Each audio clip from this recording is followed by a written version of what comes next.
बिस्मिल्लाहिर्रहमानिर्रहीम। मैं Yusuf Abbasi daily express के साथ, और आज की स्टोरी फिर स्मोक के हवाले से ही है कि स्मोक के बढ़ते हुए वार ख़त्म नहीं हो रहे और किसी भी सूरत में ऐसी तदाबीर इख्तियार नहीं की जा रही जिससे स्मोक में कमी पैदा की जा सके। और यहाँ पे ख़बर असल में ये है कि जो हुकूमती इक़दामात हैं वो ही स्मोक को पैदा करने वाले भी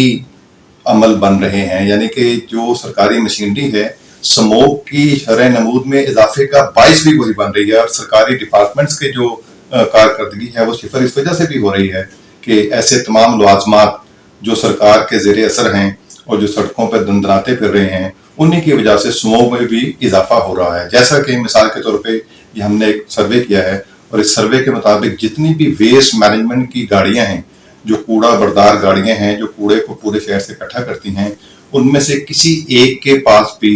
व्हीकल फिटनेस सर्टिफिकेट मौजूद नहीं है। इसी तरह जितने भी सरकारी हॉस्पिटल्स हैं वहाँ पे जितना भी मेडिकल साइंसेस का फुजला इकट्ठा होता है, बाकियात इकट्ठी होती हैं, उनको ठिकाने लगाने का कोई प्रॉपर सरकारी तौर पे बंदोबस्त नहीं है और वो एक एक माह तक वैसे ही पड़े रहते हैं। इसी तरह लाहौर शहर के जितने भी गंदे नाले हैं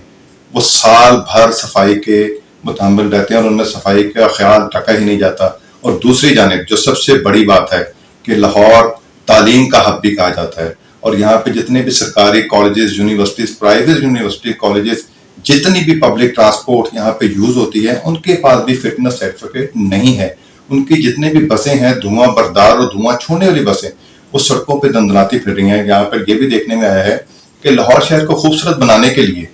बड़ी लंबी और चौड़ी सड़कें तो बनाई गई हैं, मगर जो गुज़श्ता 50 सालों के दौरान इस तरक्की पसंद शहर को खूबसूरत बनाने के लिए लंबी और चौड़ी शाहराहें तो बनाई गई, वहां से इसका 100% सब्जा और ऐसे तनावर सायादार दरख्तों को खत्म किया गया जो हवा में पानी भी छोड़ते थे और ऑक्सीजन भी छोड़ते थे, और जिसकी वजह से लाहौर शहर समेत पूरे पंजाब का और पूरे पाकिस्तान का माहौल जो है पुरफजा रहता था। यहाँ पे काबिल जिक्र बात यह है कि हुकूमत ने जितने भी इकदाम किए हैं वो उन्हीं के तरफ वापस जा रहे हैं। वो उसकी बुनियादी वजह यह है कि जितने भी सरकारी डिपार्टमेंट्स हैं जिसमें बिलखसूस वासा है, वाटर है, तालीम है, सेहत है, ये ऐसे शुबा जाते हैं जिनकी नेग्लिजेंसी ने फजा को आलूदा बनाने में कोई कसर नहीं उठा रखी। और आज हमारी इतलात के मुताबिक बहुत सारी मीटिंग्स भी इस बारे में हुई हैं कि ट्रांसपोर्ट को चेक किया जाए, ठिकानों को चेक किया जाए, कूड़ा कैसे जमा होता है, गार्बेज कैसे इकट्ठा होता है, और यहाँ तक कि छोटे छोटे ढाबों से लेके बड़े बड़े 5 स्टार रेस्टोरेंट तक किसी के पास अशिया खुर्दो नोश की बाकियात को ठिकाने लगाने का कोई बंदोबस्त सिरे से ही मौजूद नहीं है। बल्कि जिन डिपार्टमेंट्स की ये ज़रूरत है और जिन डिपार्टमेंट की ये जिम्मेदारी है कि वो इसको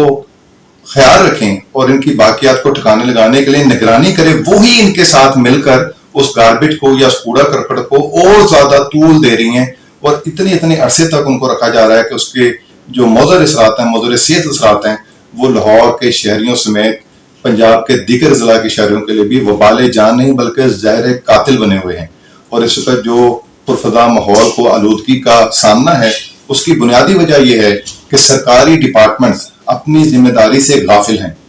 कोई एक ऐसा डिपार्टमेंट नहीं जिसने अपनी जिम्मेदारी को पूरी तरह निभाया हो, बल्कि करप्शन और बदअनवानी का बाजार गर्म है, जिसके बायस